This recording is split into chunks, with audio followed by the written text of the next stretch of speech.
This is my physics lab 2 motion of a falling object.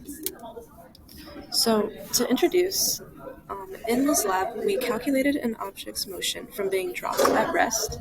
We compared two computational models, one with and one without drag. And our main result that we concluded is that the model with both gravitational force and drag taken into account is more accurate than the one with just gravitational force. So some key ideas to take into consideration: Newton's second law, also known as the momentum principle, is the force applied on an object when it encounters an interaction. This can be quantified by F net is equal to change in momentum divided by change in time. The law also states that the acceleration of an object is directly proportional to the net external force applied and indirectly proportional to its mass. So basically, more force means more acceleration, but more mass means less acceleration. The net force is equal to sum of all forces. So in this case, that's equal to drag force plus the gravitational force.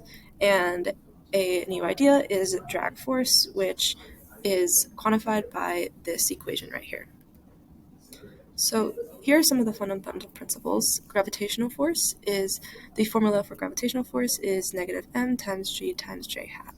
And m in this case is mass, g is the gravitational constant of 9.8 meters per second squared, and j is the position or the direction vector, which is 0, 1, 0.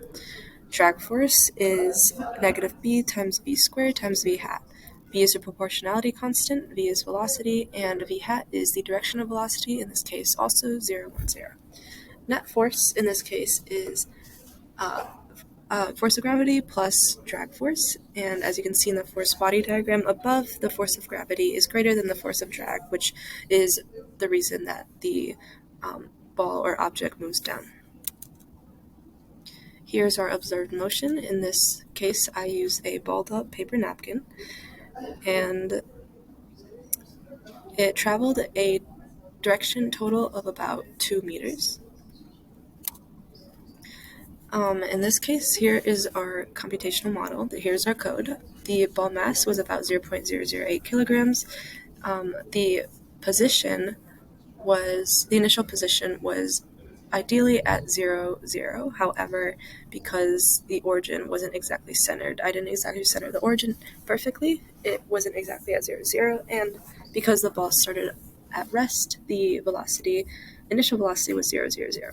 The total time was 0.447 seconds, and the step size is 0.001.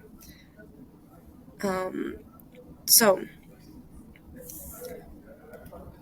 in this case, the position update and Newton's second law was rewritten in the code using these equations, using these formulas that you can see, and the net force was also rewritten. And in this case, this code only takes into consideration gravitational force, which is why there is no drag force. So here are our results. As time increases, there is acceleration. That is why the velocity is not constant. Comparing these two pieces of data, the predicted is not right. It's not as good as our observed data, which is probably due to the drag force not being taken into account. So here is our model with drag force. The only thing we changed is that we added a f of d, which is drag force, using this equation shown here, and we calculated our b by tweaking b until it matched that of our observed data. So here are our results for drag force. The only really difference you can see is that velocity is not linear. And here are all three of our models together. As you can see, the data with drag is closer to our observed, and our no drag data is not that close, which we'll discuss later on. So what does this all mean? Which models predict a terminal velocity? Well, terminal velocity happens when the drag force is pointing up and has exactly balanced the force of gravity pointing down. What does this mean for net force? Well, our graph with drag started reaching no acceleration as it gradually tapered out. And at that point, it was reaching the point where drag force and gravitational force are balancing and a terminal velocity is reached. So what if the object was initially thrown downward? If it was, terminal velocity would be reached more quickly than when the object starts at rest. And possible sources of error could be these discrepancies could be due to inconsistencies with clicking the center of mass using the tracker, or the phone tilting, causing it to not capture the motion perfectly. Thank you for listening.